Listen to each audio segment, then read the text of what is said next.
gudoomiye ku-xigeenka gobolka Karkaar gudoomiyaha haweenka gobolka Karkaar xubno kamid ah ururka dhalinyarada gobolka Karkaar ayaa maanta booqasho iyo wacyigelin ku tagay qaybo kamid ah iskoolada magaalada Qardho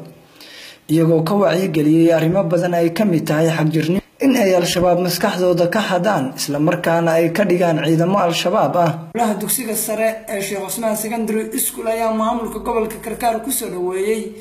Sheekh Cusmaan Secondary Qardho matqaana soo booqday kamid tahay wacyigelin ku saabsan dhanka ammaanka ah oo ogtiin wixii bariyahan ka dhacay ama asbuuca ka dhacay gobolkeena ama Puntland oo waliba mudug oo hay'ad waxa way maxaan qurday in qoriyo ay matqaana al-shabaab ay soo galeen wadankeena iyagoo markaa ciidamada Puntland dhammaan iyo shacabka iyo iskaashanaya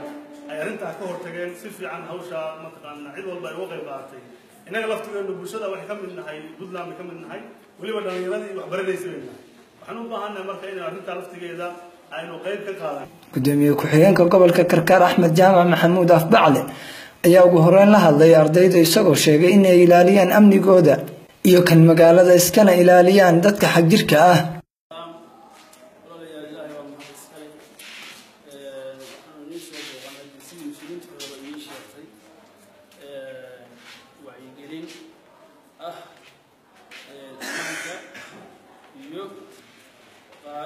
maanta arrimaha Puntland ka jira waa la socotaan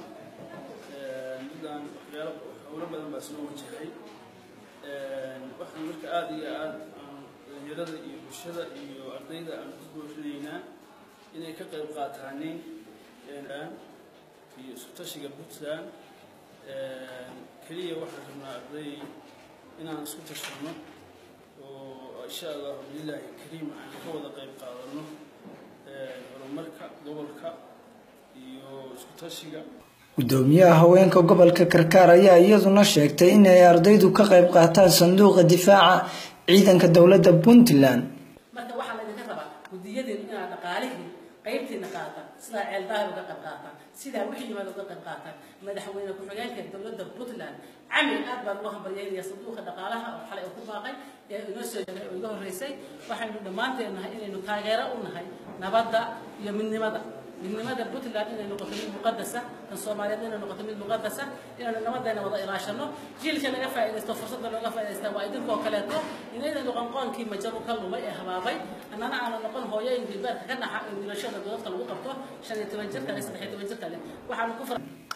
Axmed Muuse oo kamid ah dhalinyarada magaalada Qardho ayaa isna soo dhaweeyay arrinkan wacyigelinta ah la dhiirigelino ardayda laga qayb qaato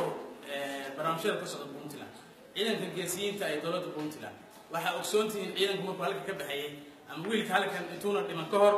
inuu lahaa hooyo jecel inuu lahaa aaba jecel inuu lahaa ehel jecel inuu lahaa qaraabo jecel intaba uu uga tagay inuu dalkiisa iyo dadkiisa u difaaco إن أنا نجنا بالله عليكم أرضي بان ما هي أمباركمان يا إنه ديدايا أنا جاي إن كيف قادنا برامج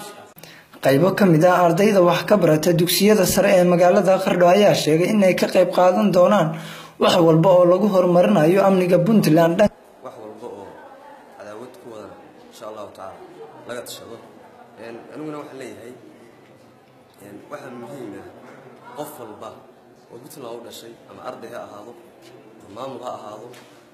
macallin ha ahaado ama mas'uul kale ha ahaade inuu ka qayb qaato amniga suudiisa barnaamijka ay wadaan wixii kaalin oo nagala gudbaan waan sugaynaa amniga intii tabartayada dhaqaale iyo ka qayb qaadasho wax kasta oo naga soo beegana intii awoodayada inaan ka qayb qaadan doono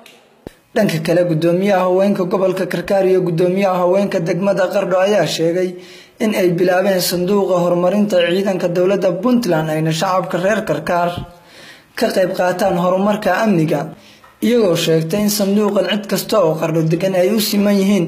isla markaana ay hadhow sameyn doonaan la xisaabtan dhab ah ay ku qancaan shacabka Karkaar